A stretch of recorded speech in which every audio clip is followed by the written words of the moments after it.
I'm Rachel, 31, and I was finally getting my life together. After 6 years of living with roommates and saving every penny, I had just closed on my dream apartment, a cozy 2-bedroom in downtown Boston with hardwood floors and a view. That Christmas Eve, as my family gathered around Mom's dining table, my younger sister Stephanie clinked her glass and announced, "I'm moving to Boston next month. Rachel's new place has a spare bedroom, so I'll be staying there while I figure things out." The stunned silence was broken only by my parents' enthusiastic approval.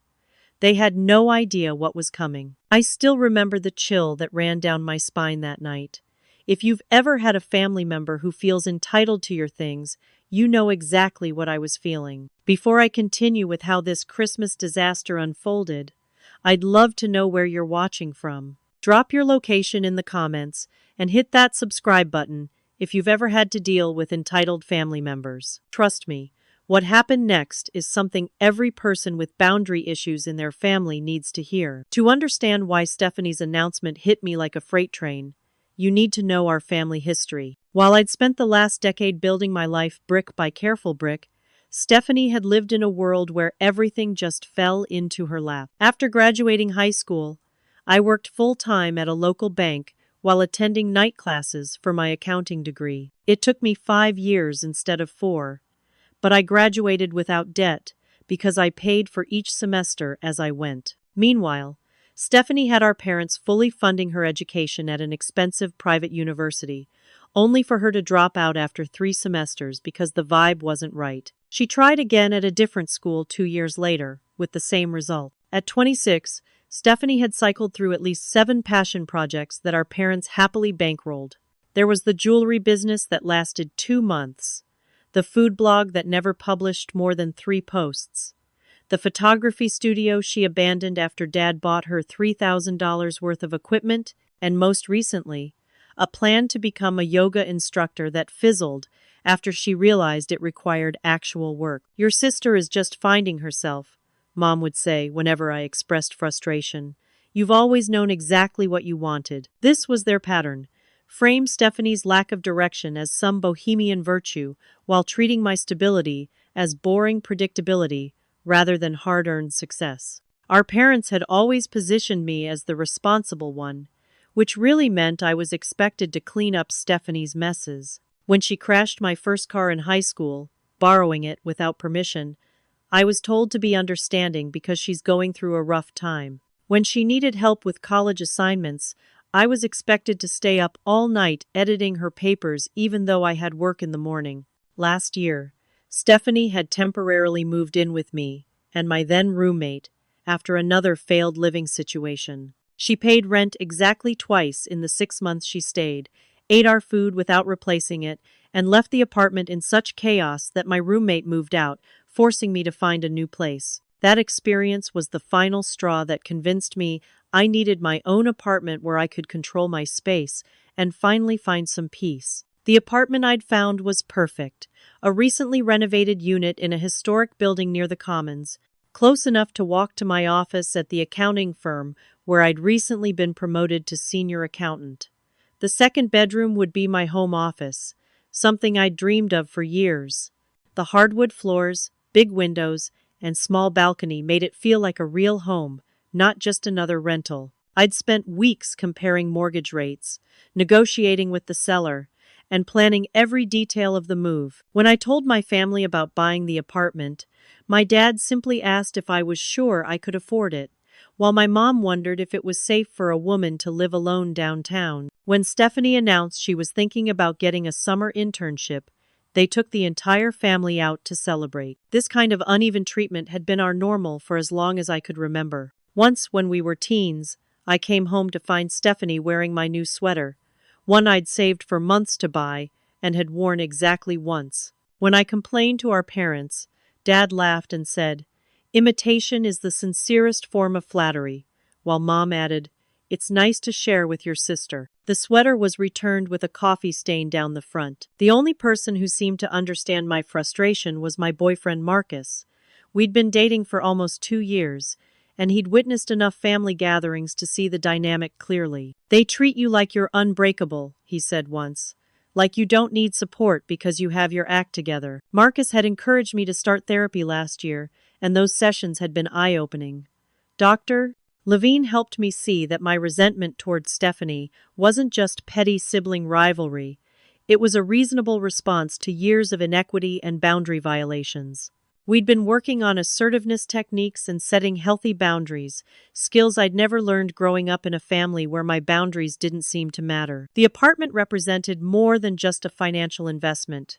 It was a symbol of my independence, a space where I could finally set my own rules and create the ordered, peaceful environment I craved. I'd already ordered furniture that would arrive the week after Christmas, painted color swatches on the walls, and planned exactly how I would set up my home office to maximize the natural light. All of this history was running through my mind as I sat at that Christmas dinner table, watching my dream of peaceful independence crumble under the weight of my sister's casual announcement. Christmas at my parents' house had always been a production. Mom spent weeks decorating every inch of their suburban home with twinkling lights and festive garland, while Dad handled the logistics of ensuring all 20-plus family members had somewhere to sit. This year was no different, with the dining room table extended to its full length and supplemented with 2 card tables to accommodate everyone. The usual suspects were all there: Grandma and Grandpa Wilson, Mom's parents, Aunt Jill and Uncle Dave with their 3 kids,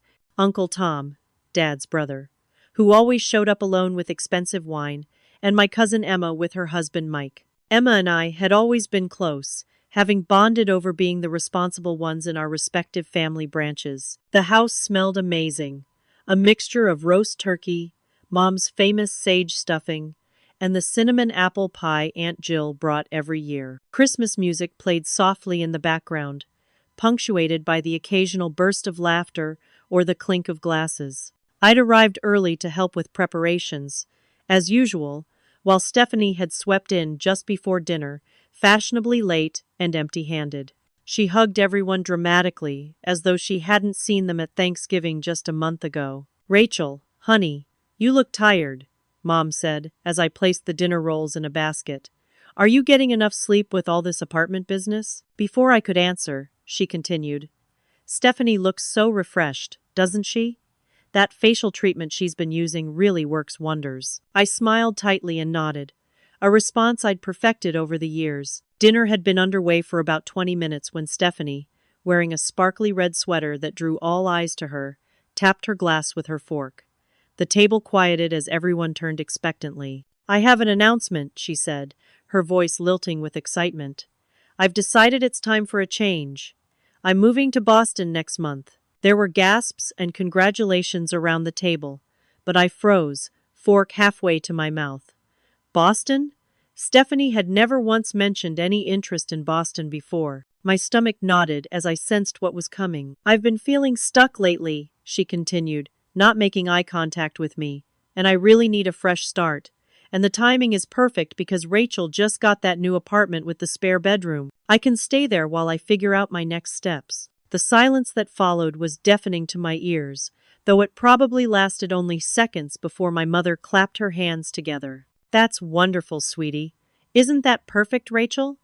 You two can be roommates again, just like when you were little." My father nodded approvingly. "Smart thinking, Steph. Housing in Boston is expensive. This way you can take your time finding the right situation." I felt Grandma Wilson's hand squeeze mine under the table. She'd always seen through the family dynamics better than most, and the gentle pressure told me she understood my dismay. "What are you planning to do in Boston?" Uncle Tom asked, one eyebrow raised. Unlike my parents, he'd never been one to indulge Stephanie's whims. Stephanie waved her hand vaguely. "I have a few exciting opportunities I'm exploring. Nothing definite yet, but I've always felt drawn to the energy there." "The apartment only has 1 bathroom," I finally managed to say, my voice sounding strange to my own ears. "And the 2nd bedroom is small.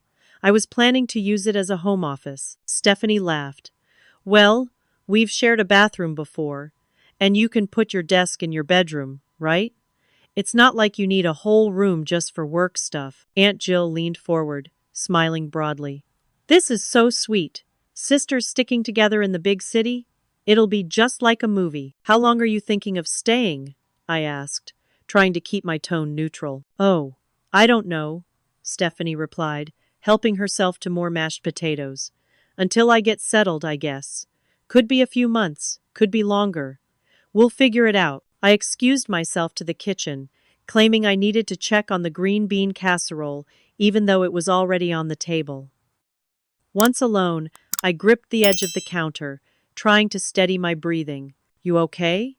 Emma had followed me in, concern evident in her expression. "She didn't even ask me," I whispered. "She just announced it like it's already decided." Emma sighed. Classic Stephanie. "Look, don't create a scene at Christmas dinner. That's exactly what she wants. To make you look like the bad guy, if you object. Deal with it tomorrow when you can talk to your parents privately." My phone buzzed with a text from Marcus. "How's dinner going? Surviving the family interrogation?" I quickly typed back. "Stephanie just announced she's moving into my new apartment, without asking me first." His response was immediate. "What? Can you call me later?" I took a deep breath, plastered on a smile, and returned to the dining room. Throughout the rest of dinner, I nodded and made appropriate noises while inside.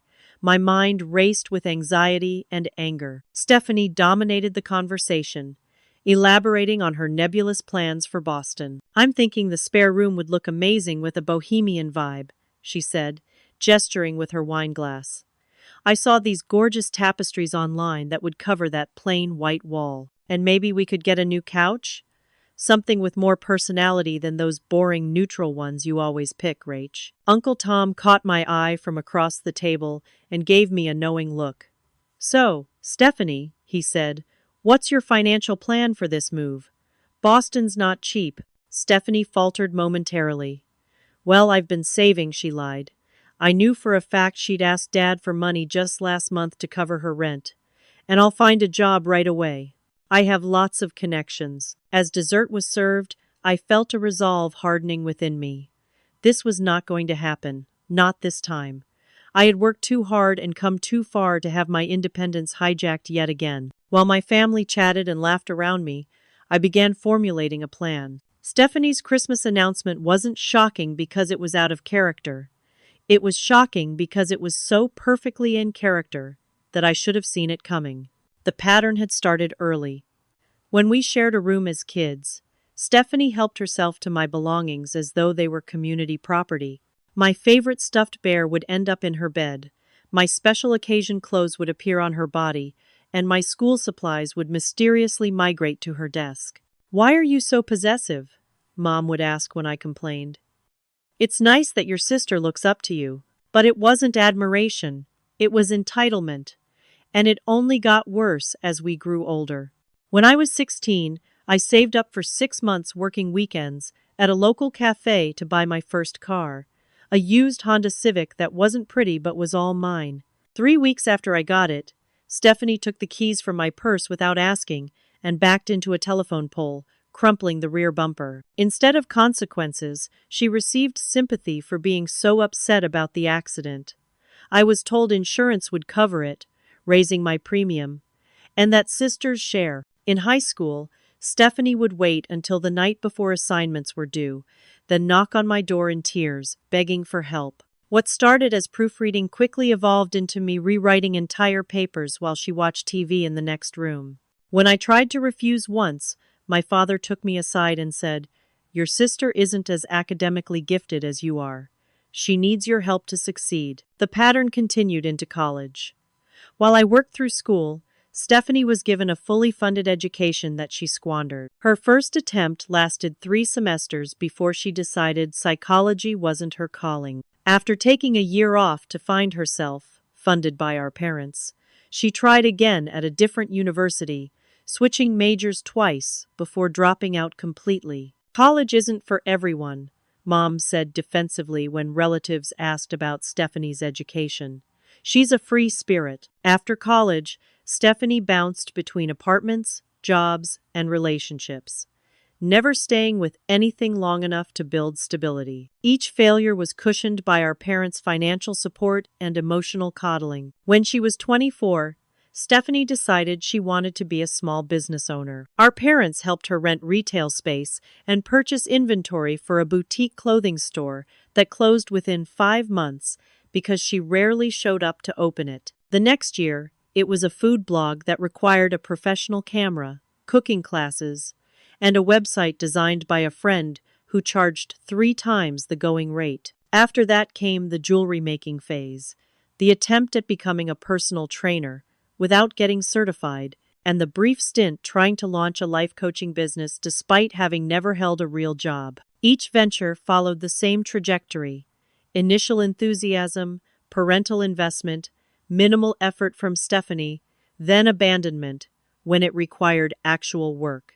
And each time, our parents would praise her for being brave enough to try new things while minimizing the financial and emotional cost of her constant failures. The most frustrating part was watching my own achievements go unnoticed in comparison. When I received a promotion at work after 3 years of consistent performance, my mother's response was, "That's nice, dear. Did I tell you Stephanie is thinking about going to culinary school? We're so excited." 2 years ago, when Stephanie's roommate situation didn't work out, meaning she hadn't paid rent in 3 months, she showed up at my apartment with 3 suitcases and her emotional support cat that wasn't actually registered or trained. Just for a couple weeks, she promised. 6 months later, she was still there. She paid rent exactly twice, always had an excuse about why she couldn't contribute to utilities, and treated my roommate Jen with casual disdain. She used our food, toiletries, and cleaning supplies without replacing them, left messes throughout the common areas, and had friends over at all hours despite our work schedules. The final straw came when Jen found someone had gone through her closet and borrowed an expensive dress without asking. When confronted, Stephanie burst into tears and accused us of making her feel unwelcome. The next day, Jen gave notice, saying she couldn't handle the drama anymore. With Jen moving out and our lease ending, I was forced to find a new place. It was during this chaos that I decided I needed to live alone, no matter the financial stretch. I needed peace, order, and control over my own space, all things that seemed impossible with Stephanie in my life. Throughout this period, I started dating Marcus, who provided an outside perspective on my family dynamics.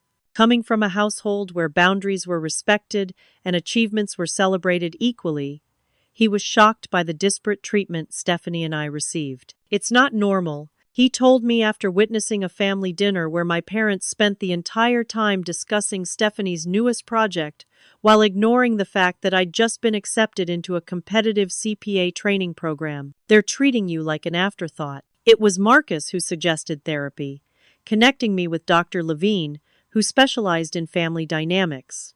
In our sessions, I began to understand that the resentment I felt wasn't petty sibling rivalry, but a reasonable response to years of inequity. "You've been parentified," Dr. Levine explained, "made to feel responsible for your sister while simultaneously having your own needs minimized. That creates a complex emotional response that's completely valid." We'd been working on setting boundaries, practicing phrases like, "I'm not comfortable with that," and "that doesn't work for me." Small steps, like not immediately responding to Stephanie's crisis of the week texts and declining invitations to family events when I needed personal time, felt revolutionary. The apartment was to be my biggest step yet, a physical boundary that would give me the space to continue building emotional ones. I'd been so careful not to share too many details with my family, knowing they might find a way to hijack it for Stephanie's benefit. Apparently, I hadn't been careful enough. As I sat through Christmas dinner listening to Stephanie and my parents plan my future without consulting me, I realized this was the moment Dr. Levine had been preparing me for. If I didn't stand up for myself now, I never would. The thought was terrifying but also strangely liberating. For once, I knew exactly what I needed to do. The day after Christmas, I drove to my parents' house, my heart pounding so hard I could feel it in my fingertips. I'd barely slept, rehearsing what I wanted to say over and over in my mind, trying to anticipate their responses and prepare my rebuttals. The familiar two-story colonial looked festive with its twinkling lights and wreath on the door, a stark contrast to the confrontation I knew awaited inside. Mom answered my knock, surprise evident on her face. "Rachel, we weren't expecting you. Come in, honey," There are plenty of leftovers if you're hungry. Dad was in his usual spot in the living room, reading glasses perched on his nose as he worked on a crossword puzzle. He looked up and smiled. Twice in 2 days. What's the occasion? I took a deep breath. I need to talk to you both about something important. Is Stephanie here? She went shopping with friends. Boxing Day sales, Mom replied, leading me to the kitchen where she immediately began preparing a plate of food I hadn't asked for. Is everything okay? You look serious. I sat at the kitchen island, declining the offered food. It's about what Stephanie announced yesterday, about moving into my apartment. Mom brightened. Oh, isn't it exciting? It'll be so good for her to be in a new environment, and I'll worry less knowing you two are together. That's actually what I came to discuss, I said, my mouth dry. Stephanie can't move into my apartment. That's not going to happen. The silence that followed was thick with surprise. Mom's smile faltered, and Dad, who had followed us into the kitchen, frowned deeply. What do you mean? He asked. Your sister needs a fresh start, and you have the extra room. It's not an extra room, I explained, trying to keep my voice steady. It's going to be my home office. I've already bought the furniture for it. You can put a desk in your bedroom, Mom suggested, echoing Stephanie's words from yesterday. It's important for family to help each other out. I bought this apartment specifically so I could have my own space, I said firmly. I've been planning the layout for months. I need that second bedroom as an office for work and study. Dad's frown deepened. Rachel, your sister is at a crossroads right now. She needs support, not rejection. When has Stephanie ever been at anything but a crossroads? The words escaped before I could stop them. Every few months there's a new crisis, a new plan, a new need for everyone to rearrange their lives to accommodate her. I'm done rearranging. Mom's face registered shock, then hurt. That's a terrible thing to say about your sister. She's just trying to find her path. She's 26 years old, I countered. When does finding her path become avoiding responsibility? And why is it always my job to make it easier for her? The kitchen door swung open, and Stephanie walked in carrying shopping bags, her timing impeccable as always. Hey, what's going on? Rachel, I didn't know you were coming over. She glanced between our tense faces. What did I miss? Rachel has some concerns about you moving in with her, Dad said carefully. Stephanie dropped her bags on a chair and turned to me, eyes wide. What concerns? I thought it was all set. It was never all set, I replied. You never asked me. You just announced it at dinner like it was a done deal. I didn't think I needed to ask, Stephanie said, her voice taking on the wounded tone that usually preceded tears. You're my sister. We're family. Being family doesn't mean you get automatic access to everything in my life, I said. That apartment is mine. I worked for it. I saved for it. I planned for it. You don't get to just insert yourself into it because you've decided you want a change of scenery. That's so selfish, Stephanie's voice rose. You have a whole apartment to yourself, and you can't share one tiny room with your sister? What kind of person are you? The kind who's tired of having her boundaries ignored, I replied, surprised by my own calmness. The kind who's worked hard for what she has and doesn't want to see it disrupted by someone who hasn't demonstrated any ability to respect others' space or property. What is that supposed to mean? Stephanie demanded, tears starting to form. It means the last time we lived together, you treated the place like a hotel and me like staff. You didn't pay rent, you used my things without asking, and you drove away my roommate with your behavior. That was different. I was going through a hard time then. And what about now? What's changed? Do you have a job lined up in Boston? Any plan beyond crashing in my apartment indefinitely? Stephanie looked to our parents for support, which they immediately provided. Rachel, Mom's voice was thick with disappointment. I raised you to be compassionate, to put family first. Why doesn't that expectation ever apply to Stephanie? I asked. When has she ever been asked to put my needs first? To be compassionate about what I want? That's different, Dad interjected.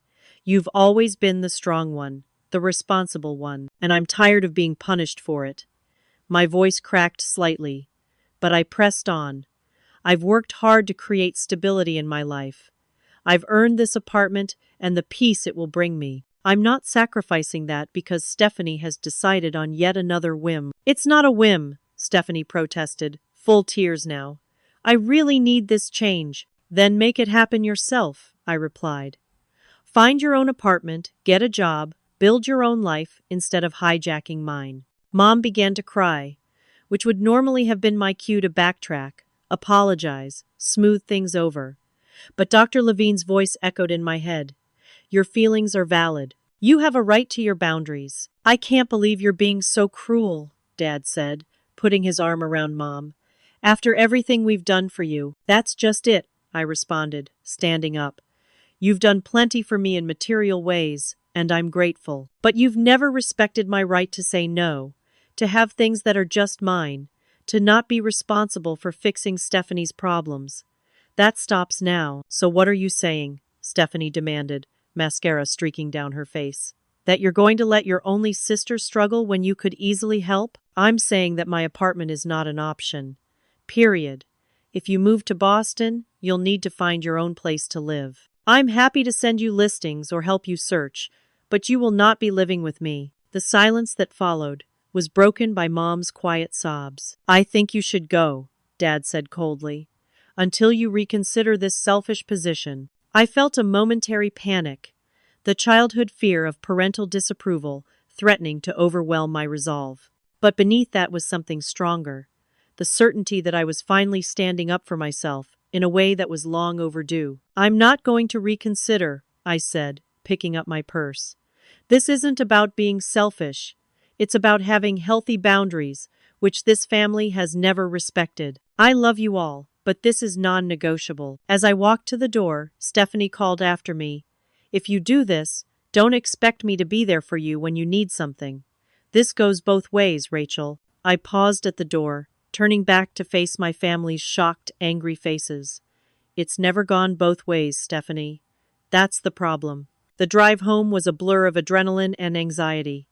My hands shook on the steering wheel, and my chest felt tight with conflicting emotions, guilt and fear tangling with a strange sense of liberation. By the time I reached my current apartment, I felt physically drained but mentally clearer than I had in years. I called Marcus as soon as I got inside, collapsing onto my couch as I recounted the confrontation. I'm proud of you, he said when I finished.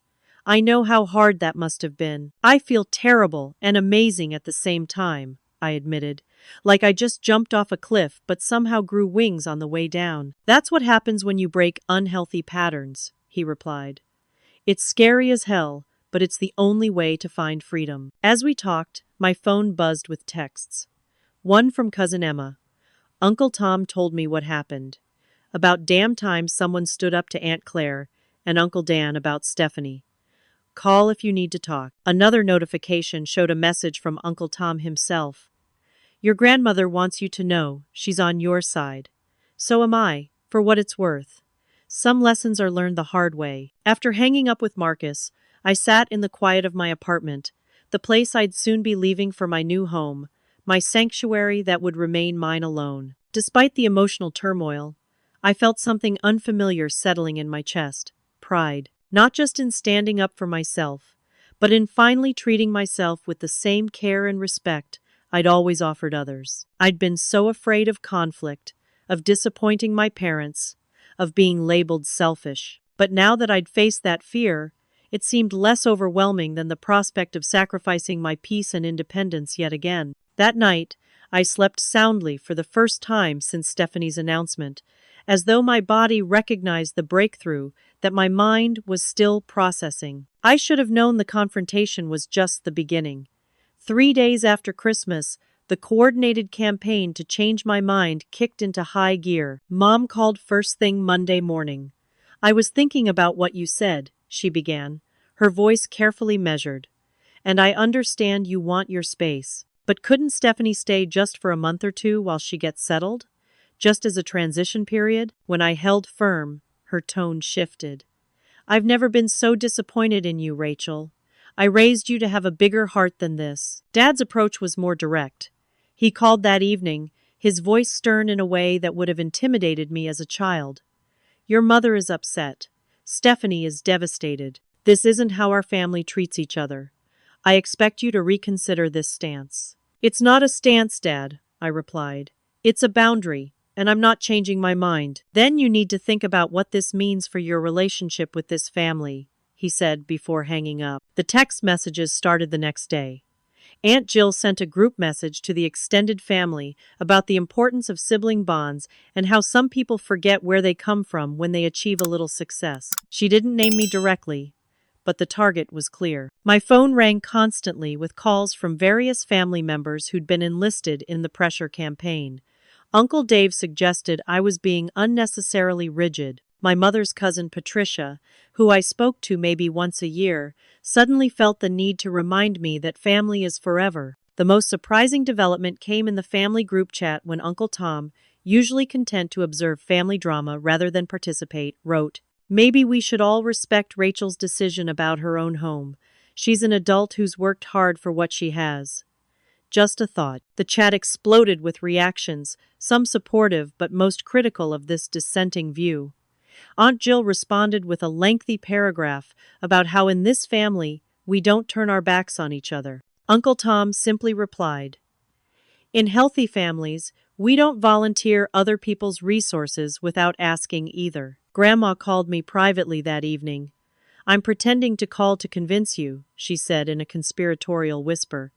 "So if anyone asks, I tried my best. But between us, good for you, sweetheart. It's about time someone in this family learned how to say no." Her support meant more than I could express, though I worried about the position it put her in. "Are they giving you a hard time about this too?" I asked. "Oh, don't worry about me," she chuckled. "I'm too old to care what people think. Besides, I remember how your mother let Stephanie wear your prom dress without asking. That wasn't right then, and this isn't right now." While the family pressure was difficult, it was Stephanie who took things to another level. Her tactics ranged from tearful voice messages, "I can't believe you're doing this to me when I'm just trying to improve my life," to guilt-inducing social media posts with captions like "blood is supposed to be thicker than water," and "true colors showing when you need help most." The most unsettling was an Instagram story featuring a childhood photo of us with the caption, "Remember when we promised to always be there for each other? Guess some promises don't matter anymore." I had no recollection of ever making such a promise. The campaign began affecting my work. I found myself checking my phone constantly, anxiety spiking with each new notification. My concentration suffered, and I made careless errors on client files that required hours of correction. My boss, Janet, noticed the change. After a meeting where I'd been noticeably distracted, she asked me to stay behind. "Everything okay, Rachel? You don't seem quite yourself lately." I hesitated, not wanting to bring personal drama into the workplace. But Janet had always been supportive, and I needed an ally outside the family pressure cooker. "Family stuff," I admitted. "My sister assumed she could move into my new apartment without asking, and now the entire family is upset that I said no." I expected a quick platitude, but Janet surprised me. "That's ridiculous. Your home is your sanctuary. No one gets to invite themselves into it." She shared that she'd gone through something similar with her brother years ago. "Stand your ground. This job is demanding enough without coming home to chaos." Her understanding was a lifeline amid the storm of family disapproval. It reminded me that outside the fishbowl of family dynamics, my boundary was completely reasonable. Marcus provided another crucial support system, listening to my frustrations without judgment and reminding me that I wasn't crazy for wanting my own space. "Every time you doubt yourself," he said, "remember how you felt living with Stephanie last time." The pressure campaign reached its peak when my parents showed up unannounced at my apartment one evening.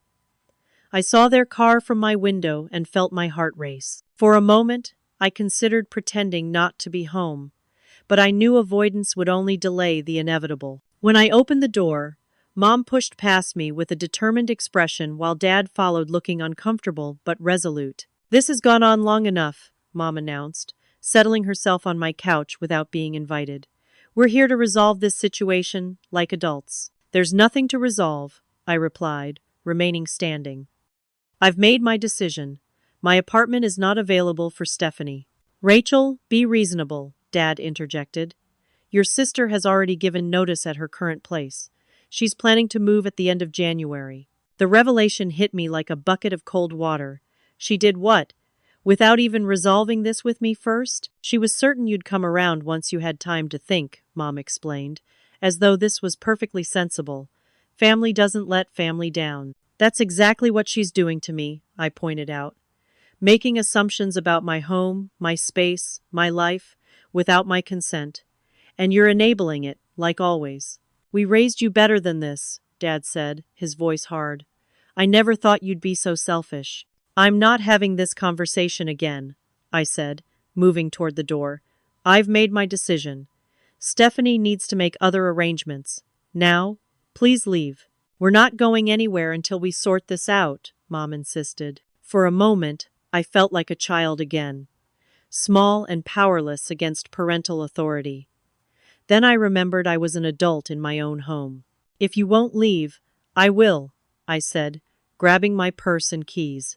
When I come back, I expect you to be gone. I spent the next 2 hours at a nearby coffee shop, my hands still shaking as I sipped a tea I didn't really want. When I finally returned, my parents had indeed left, but they'd placed a family photo album prominently on my coffee table, open to pictures of Stephanie and me as children, smiling in matching outfits. The manipulation was so transparent, it would have been laughable if it weren't so painful. Later that night, my phone lit up with a text from Stephanie. Just for your information, I'll be arriving in Boston on January 28th. Hope you've come to your senses by then. I didn't respond, but I did make a note of the date. Whatever plan I developed would need to be in place well before then. With Stephanie's arrival date looming, I needed a strategy. Not just to prevent her from moving in, but to eliminate any possibility of the boundary violation my family seemed determined to force. My first call was to Marcus. I need advice, I told him, and possibly an accomplice. Together, we developed a multi-layered plan that would make it impossible for Stephanie to execute her move-in scheme. It started with information control. I would feed my family carefully selected details while keeping my actual plans private. Step 1 was consulting with my property management company. I explained the situation to Diana, the property manager, emphasizing that I under no circumstances authorized my sister to move into my apartment. Unfortunately, this happens more often than you'd think, Diana said sympathetically. Let's document your instructions that no one is to be given access or keys without your explicit in-person approval. She added a note to my file and gave me the direct number for building security. If anyone tries to move in without you present, they'll call this number to reach you before allowing access. Armed with this protection, I moved to Phase 2, strategic misinformation. I told my parents that my closing date had been delayed due to paperwork issues, and that I wouldn't be moving until mid-February. In reality, I had already confirmed with the seller that we could move up the closing to January 15th, almost 2 weeks before Stephanie's planned arrival. It's so frustrating, I lamented to Mom during a carefully planned call. Everything's on hold while they sort out this financing problem. I'll be lucky to move before March now. The news traveled through the family grapevine exactly as I'd hoped. Stephanie texted me. Mom told me about your closing delay. Guess I'll need temporary housing when I get to Boston. Thanks for nothing. Her assumption that I'd eventually cave was working in my favor. As long as she believed I wouldn't be in the apartment when she arrived, she'd make other arrangements, at least temporarily. The next step involved the apartment itself. Working with Marcus and 2 friends who'd volunteered to help, I created a detailed moving schedule. We'd pack and move my current belongings on January 20th, have my new furniture delivered on the 22nd, and I'd be fully settled by the 25th, 3 days before Stephanie's arrival. I also made a strategic introduction to my next-door neighbor, Mrs. Keller, a retired teacher who'd lived in the building for 20 years. After helping her carry groceries and chatting about the neighborhood, I carefully explained my situation. My sister sometimes has boundary issues, I said diplomatically. If you ever see someone who looks like me but isn't me trying to get into my apartment when I'm not home, would you mind letting me know? Mrs. Keller's eyes twinkled. Honey, I've been dealing with family drama for 70 years. Consider me your neighborhood watch. For added security, I installed a smart doorbell camera that would alert me to any visitors, allowing me to monitor any attempts Stephanie might make to access my apartment in my supposed absence. As my plan came together, I worried I was being paranoid. Then I received a text from Stephanie. Do you still have that extra set of dishes? Don't get rid of them because I'll need them when I move in. The assumption that she'd still be moving in despite my explicit refusal confirmed I was taking the right precautions. January 15th arrived, and the closing went smoothly. Standing in my empty apartment afterward, keys in hand, I felt a surge of emotion, pride mingled with determination. This space represented not just a financial investment, but an emotional one.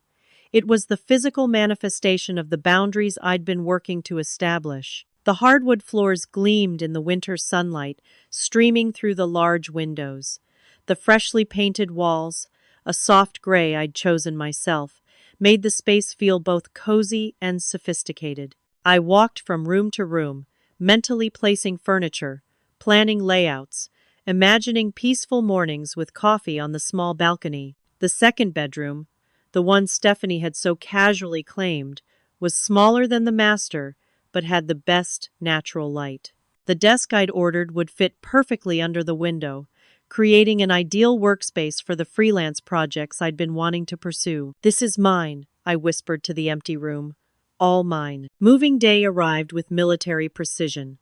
Marcus and my friends Emily and Josh helped load the truck with my existing furniture and boxes. My new couch, desk, and dining set were scheduled for delivery the following day.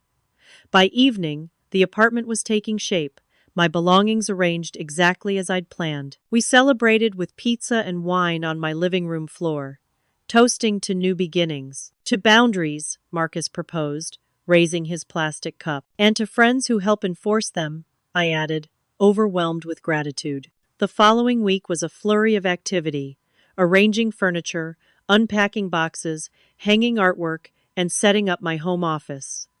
Each item placed felt like another brick in the wall of my independence.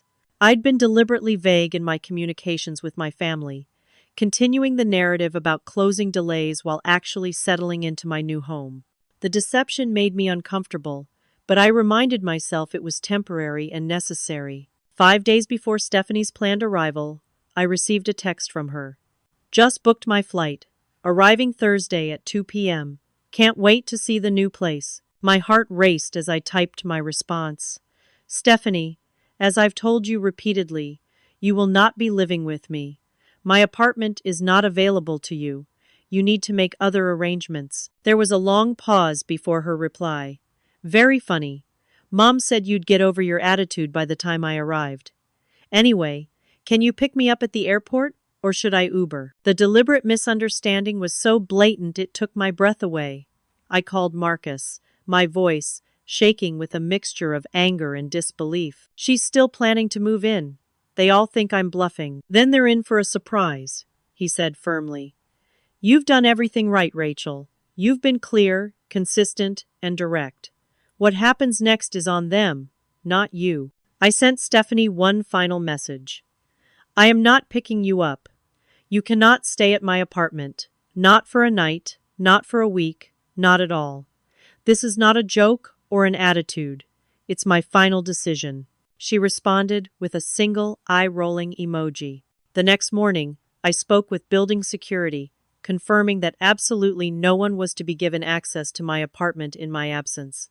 I showed them a picture of Stephanie, explaining that despite our resemblance, she was not authorized to enter. When Thursday arrived, I took a personal day from work, waiting anxiously in my apartment. At 3:30 p.m., my doorbell camera activated, showing Stephanie standing in the hallway with 2 large suitcases, looking confused. I watched through the app as she rang the bell repeatedly, then began knocking. After several minutes, she pulled out her phone. Mine rang moments later. Where are you? She demanded when I answered. I'm at your apartment. I'm inside, I replied calmly. And as I've told you repeatedly, you cannot stay here. There was a moment of shocked silence. You've been lying about the closing delay? What the hell, Rachel? I've been clear from the beginning. that you are not moving in with me. You and our parents chose not to listen. I did what I needed to do to protect my boundaries. So you're really going to leave me stranded in Boston with nowhere to go? Her voice rose in indignation. Over a stupid spare bedroom? You chose to come to Boston despite knowing you didn't have confirmed housing. That was your decision, not mine. I kept my voice steady despite my racing heart. I can text you some hotel recommendations if you need them. You're unbelievable, she shouted. Wait until Mom and Dad hear about this. They already know my position. Nothing has changed. Through the camera, I watched as she ended the call and immediately dialed another number, presumably our parents. She paced the hallway, gesturing angrily as she spoke. After a few minutes, Mrs. Keller emerged from her apartment. Can I help you? I heard her ask through the app. My sister lives here, Stephanie replied. I'm supposed to be moving in with her, but she's being completely unreasonable. Are you Rachel's sister? She mentioned you might stop by. I don't think she's expecting you, dear. Stephanie's expression was priceless. A mixture of shock and growing realization that her plan had completely unraveled. After another heated phone call, she finally gathered her luggage and left, throwing one last glare at my door. My phone immediately exploded with calls and texts from my parents, demanding I fix this situation immediately. I silenced it, feeling a strange calm settle over me. For the first time in my adult life, I had set a boundary and held it, despite enormous pressure to cave. The apartment around me, my apartment, felt like a sanctuary, not just from Stephanie but from decades of patterns that had diminished my needs and autonomy. Whatever storm was coming from my family, I would weather it from the safety of these walls that were, unquestionably, mine alone. The immediate aftermath was exactly as chaotic as I'd expected. My phone buzzed constantly with calls and texts from my parents, switching between fury and pleading as they tried to make me see reason. Your sister is in a hotel that costs $200 a night, Mom texted. How can you do this to her? Stephanie is devastated, Dad wrote. This isn't who we raised you to be. I responded only once, writing, I've been clear about my boundaries from the beginning. Stephanie chose to come to Boston knowing she didn't have a place to stay. I'm sorry she's in a difficult situation, but it's one of her own making. The next morning, my building's security called to inform me that my parents had arrived and were requesting access to my apartment. I thanked them for following protocol and asked them not to allow entry. From my window, I watched as my parents eventually returned to their car, my father's posture rigid with anger. Instead of going to work, I suggested meeting at a coffee shop a few blocks away. I needed neutral territory for what would inevitably be a difficult conversation. They arrived looking like they'd barely slept, Mom's eyes red-rimmed and Dad's jaw set in a hard line. Where is your sister supposed to go? Mom demanded before even sitting down. She's quit her job, given up her apartment, and moved across the country because you promised she could stay with you. I never promised any such thing, I replied calmly. In fact, I explicitly told her she could not stay with me, multiple times. In person and in writing. She's your sister, Dad interjected. Family takes care of family, I agree. But taking care of someone doesn't mean letting them make decisions about your home without your consent. So what is she supposed to do now? Mom asked, tears welling. I had anticipated this question and come prepared. I've researched some options. There are several reasonably priced extended stay hotels where she could stay while apartment hunting. There are also roommate matching services specifically for young professionals new to the city. I slid a printed list across the table, but neither of them reached for it. That's your solution? Dad's voice rose. Send your sister to live with strangers? As opposed to forcing her on me against my will? Yes. Mom's expression hardened. If this is how you want to play it, fine. But understand what you're doing to this family. Your sister needs you, and you're turning your back on her. I'm setting a boundary, I corrected. Something this family has never respected when it comes to me.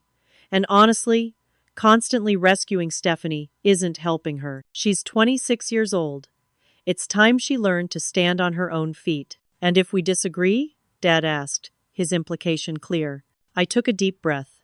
Then that's your choice. But it won't change my decision. So that's it? Your fancy apartment is more important than your family? My right to make decisions about my own home is important. My need to be treated with the same respect you've always given Stephanie is important. Mom stood abruptly.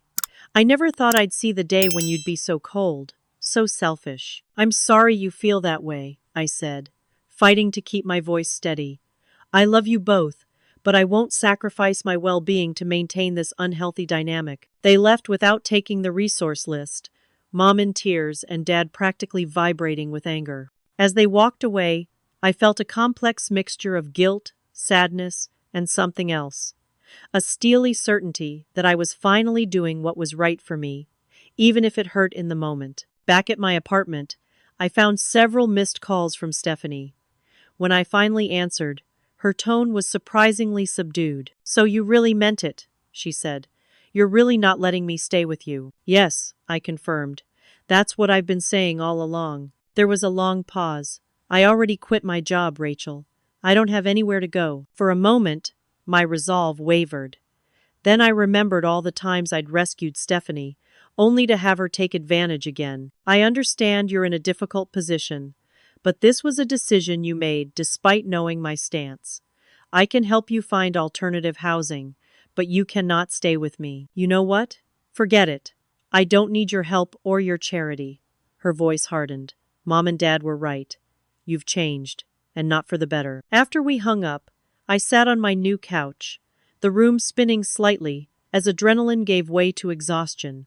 Had I done the right thing? The question plagued me as I imagined Stephanie alone in a hotel room, my parents devastated by what they saw as betrayal. My phone rang again, an unfamiliar number. When I answered, I was surprised to hear Uncle Tom's voice. "Rachel, got a minute?" "Uncle Tom, how did you get this number?" "From your grandmother.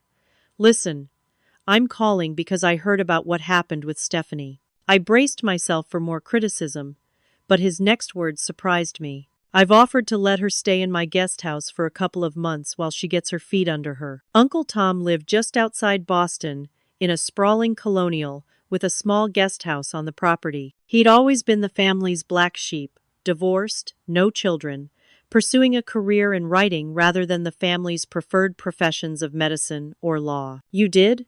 I asked, stunned. "Don't sound so surprised," he chuckled. "I've watched this dynamic play out your whole life. Someone needed to break the cycle, and apparently that someone is you." Relief washed over me. "Thank you. I wasn't trying to leave her homeless. I just needed to set a boundary," he finished. "I get it. Believe me, I've been the family disappointment for 30 years. It gets easier." "How did she take your offer?" I asked, reluctantly. "She was still hoping you'd cave.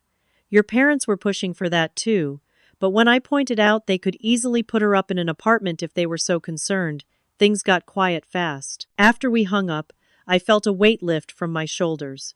Stephanie would be okay. She'd have a place to stay while figuring out her next steps. I hadn't abandoned her to homelessness, despite her accusations. 3 weeks passed with minimal contact from my immediate family. My mother sent occasional updates about relatives or family friends, her messages pointedly formal. My father didn't communicate at all. Stephanie, according to Uncle Tom, had moved into his guest house and was adjusting to the concept of rent and household contributions. The distance hurt, but it also gave me space to settle into my new home and life.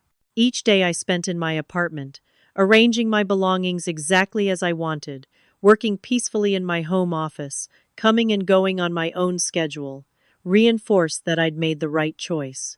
Work improved as well.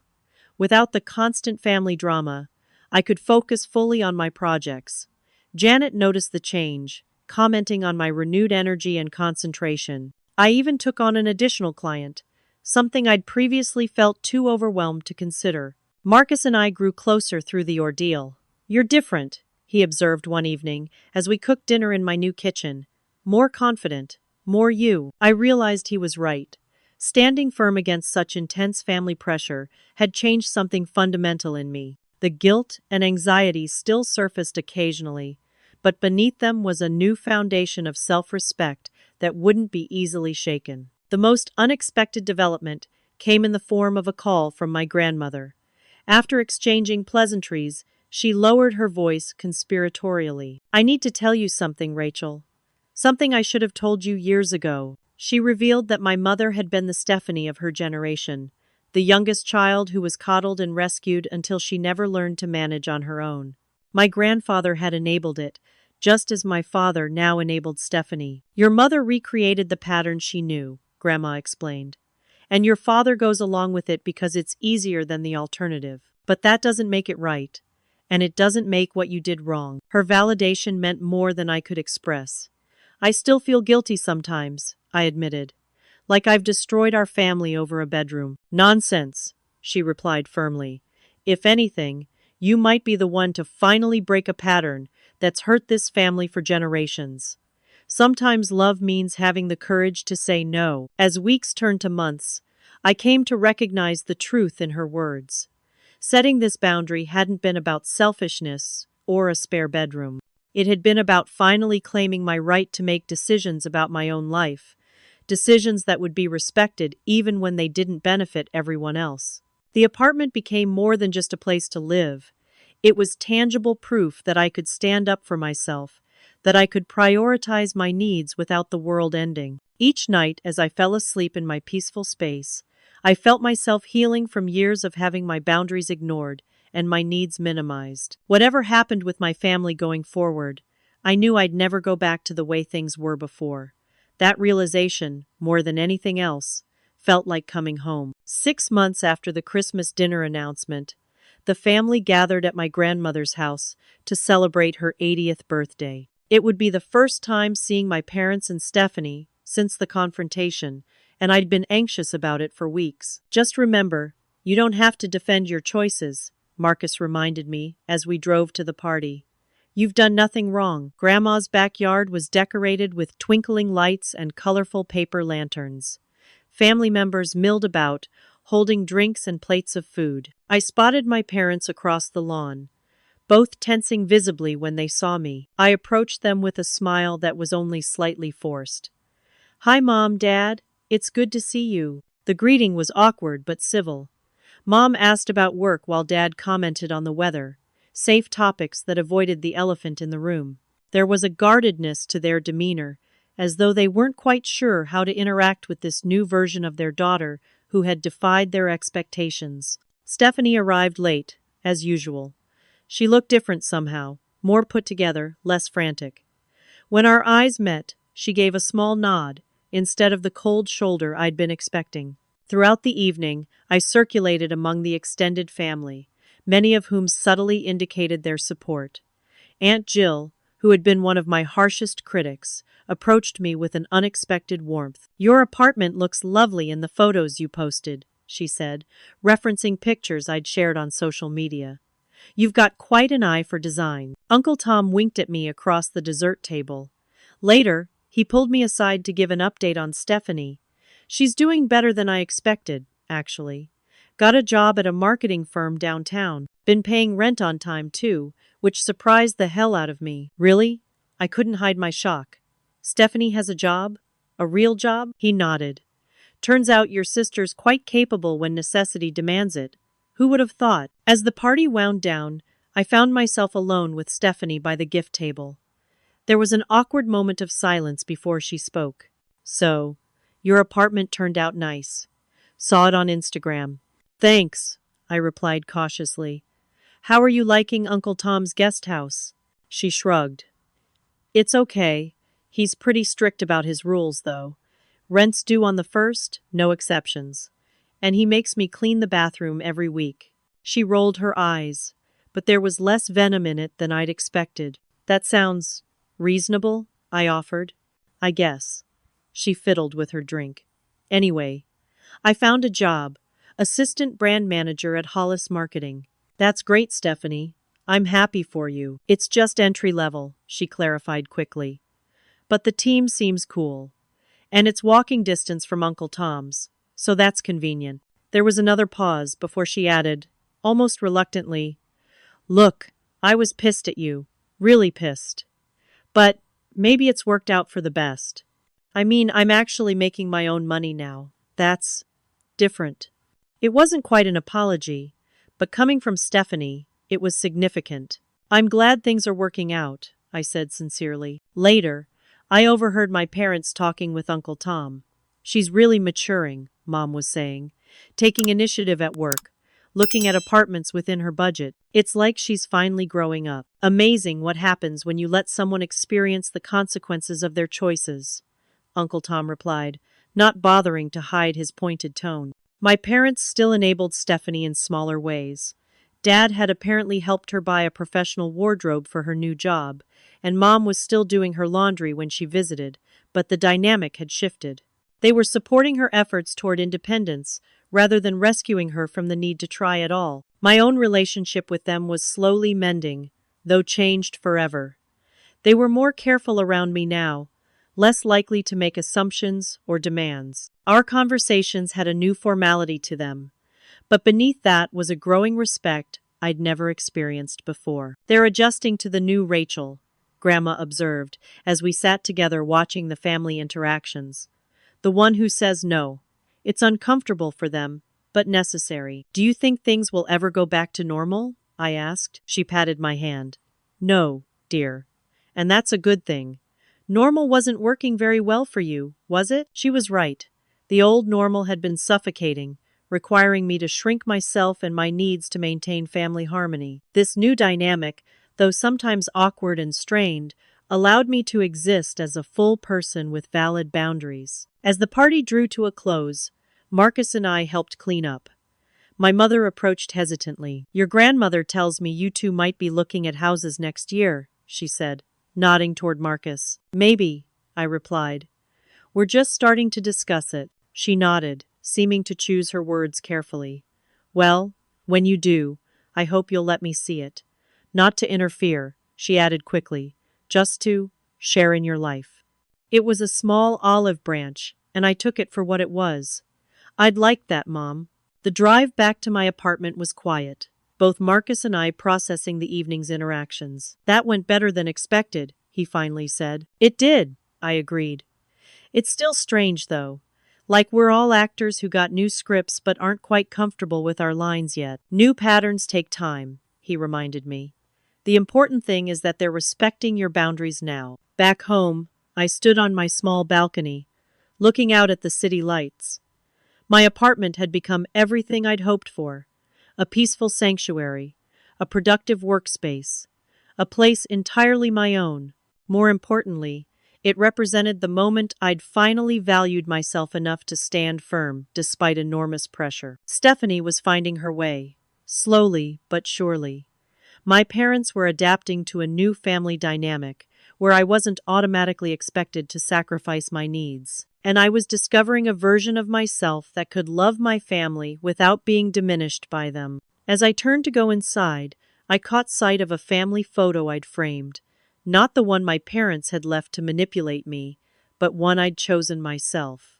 It showed all of us at the beach years ago, genuinely happy in that moment. I'd kept it as a reminder that love and boundaries weren't mutually exclusive. In fact, the healthiest relationships required both. Whatever happened next with my family, I knew we'd never return to the old patterns. That realization, once terrifying, now felt like the greatest gift I could have given myself. And perhaps, in the long run, the greatest gift I could have given Stephanie, too. If my story has taught me anything, it's that sometimes setting boundaries isn't just an act of self-care. It can actually be the most loving thing you can do for everyone involved. If you've ever had to stand firm against family pressure or set difficult boundaries with loved ones, I'd love to hear about your experience in the comments. Did it change your relationships for better or worse? How did you handle the guilt that often comes with putting yourself first? Don't forget to like this video if it resonated with you, subscribe for more family stories, and share with anyone who might need encouragement to stand their ground. Thank you for listening to my journey. Here's to building healthier relationships, one boundary at a time.